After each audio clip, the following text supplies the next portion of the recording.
إنه لقرآن كريم في كتاب مكنون لا يمسه إلا المطهرون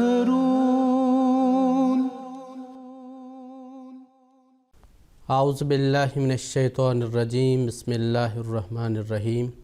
ناظرین کرام السلام علیکم ورحمۃ اللہ وبرکاتہ۔ ناظرین کرام، تفسیر کبیر سے درس کا اور ایک پروگرام لے کر ہم آپ کی خدمت میں حاضر ہیں۔ اس پروگرام میں بھی میرے ساتھ شریک گفتگو رہیں گے حزب سابق محترم مولانا عطا المجیب لون صاحب۔ آپ کا پروگرام میں خیر مقدم ہے۔ گزشتہ پروگرام میں حضرت مسلم موعود رضی اللہ تعالیٰ عنہ اس اعتراض کا جواب دے رہے تھے کہ جو قرآن کریم میں یہ دعا سکھائی گئی ہے سورہ فاتحہ میں، اہدنا الصراط المستقیم، تو اس میں نبوت کے انعام کی طرف اشارہ ہے کہ نبوت کا انعام بھی ملے گا اگر آپ اس دعا کو کرتے ہو۔ تو اس میں بعض لوگ اعتراض کرتے ہیں، انہی اعتراضات کا جواب دیتے ہوئے حضرت مسلم موعود رضی اللہ تعالیٰ نے کئی جواب دیے ہیں۔ اسی تسلسل میں آج کا درس شروع کرتے ہیں۔ حضور فرماتے ہیں، اس جگہ یہ اعتراض کیا جاتا ہے کہ جبکہ نبی کریم صلی اللہ علیہ وسلم خاتم النبیین ہیں تو آپ کے بعد نبی کس طرح آ سکتا ہے؟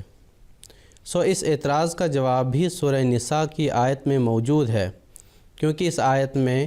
وَمَن يُطِعِ اللَّهَ وَالرَّسُولَ کے الفاظ ہیں، یعنی اللہ اور محمد رسول اللہ صلی اللہ علیہ وسلم کی اطاعت کرنے والے کو یہ انعام ملیں گے۔ اور یہ ظاہر ہے کہ جو مطیع ہوگا یعنی اطاعت کرنے والا ہوگا، اس کا کام محمد رسول اللہ صلی اللہ علیہ وسلم کے کام سے الگ نہیں ہو سکتا، نہ وہ کوئی شریعت لا سکتا ہے۔ پس جو نبی محمد رسول اللہ صلی اللہ علیہ وسلم کے تابع ہوگا وہ خاتم النبیین کے خلاف نہیں، بلکہ اس کے معنوں کو مکمل کرنے والا ہوگا۔ آگے حضور فرماتے ہیں، ایک صاحب جو اس زمانہ کے مفسر ہیں اور اپنے ترجمہ قرآن کریم میں بار بار پیش کرنے کے عادی ہیں، یعنی اس بات کو انہوں نے اپنی تفسیر میں لکھا ہے کہ اگر یہ دعا نبوت کے حصول کے لیے ہوتی تو کم از کم حضرت صلی اللہ علیہ وسلم کو مقام نبوت سے کھڑا ہونے سے پہلے سکھائی جاتی، مگر قرآن کریم میں اس کا موجود ہونا بتاتا ہے کہ مقام نبوت کے ملنے کے بعد سکھائی گئی۔ پس نبوت عطا فرمانے کے بعد اس دعا کا سکھانا بتاتا ہے کہ حصول نبوت کے لیے دعا نہیں۔ یہ اعتراض انتہا درجہ کا بودھا اور مصنف کے قلت تدبر پر دلالت کرتا ہے۔ اہدنا الصراط المستقیم میں جو دعا سکھائی گئی ہے وہ تو ایک طبعی دعا ہے۔ ان الفاظ میں دعا کرنا صرف اس لیے بابرکت ہے کہ قرآنی الفاظ مبارک ہیں اور غلطی سے پاک ہیں، ورنہ تمام حق کے متلاشی خواہ کسی مذہب کو مانتے ہوں یا نہ مانتے ہوں، جب ان کے دل میں صداقت کے پانے کی خواہش پیدا ہوتی ہے تو وہ انہی کے ہم معنی الفاظ میں اللہ تعالیٰ سے دعا کرتے ہیں اور کہتے ہیں، یا اللہ ہمیں سیدھا رستہ دکھا اور اپنے پیاروں کا رستہ دکھا۔ کیا کوئی معقول انسان بھی یہ تسلیم کر سکتا ہے کہ محمد رسول اللہ صلی اللہ علیہ وسلم کے دل میں نبوت سے پہلے یہ خواہش پیدا نہ ہوئی تھی کہ خدا تعالیٰ انہیں سیدھا راستہ دکھائے اور اپنے پیاروں کی راہ پر چلائے؟ اس قسم کا تو خیال بھی انسان کو کافر بنا دیتا ہے۔ محمد رسول اللہ صلی اللہ علیہ وسلم کے دل کی تڑپ ہی تو تھی جس نے خدا تعالیٰ کے فضل کو اپنی طرف جذب کیا۔ اس تڑپ کو ہی اہدنا الصراط المستقیم کے الفاظ میں بیان کیا گیا ہے۔ قرآنی الفاظ نے صرف یہ فرق پیدا کیا ہے کہ اول الفاظ ایسے چنے ہیں جو کامل اور ہر نقص سے پاک ہیں، دوسرے ان کے ذریعے سے ان کے دل میں بھی تڑپ پیدا کرنے کی کوشش کی گئی ہے جن کے دل میں یوں تڑپ نہ تھی، تیسرے امید پیدا کر دی گئی ہے کہ ایسی دعا کرو گے تو قبول ہوگی، بلکہ حکم دیا ہے کہ یہ دعا کرو، ورنہ یہ خیال کرنا کہ اس قسم کا مفہوم محمد رسول اللہ صلی اللہ علیہ وسلم کے دل میں پیدا نہیں ہوتا تھا، رسول کریم صلی اللہ علیہ وسلم کی سخت ہتک ہے، بلکہ اللہ تعالیٰ کی بھی ہتک ہے کہ محمد رسول اللہ صلی اللہ علیہ وسلم کے دل میں تو سیدھا راستہ پانے کی کوئی تڑپ نہ تھی،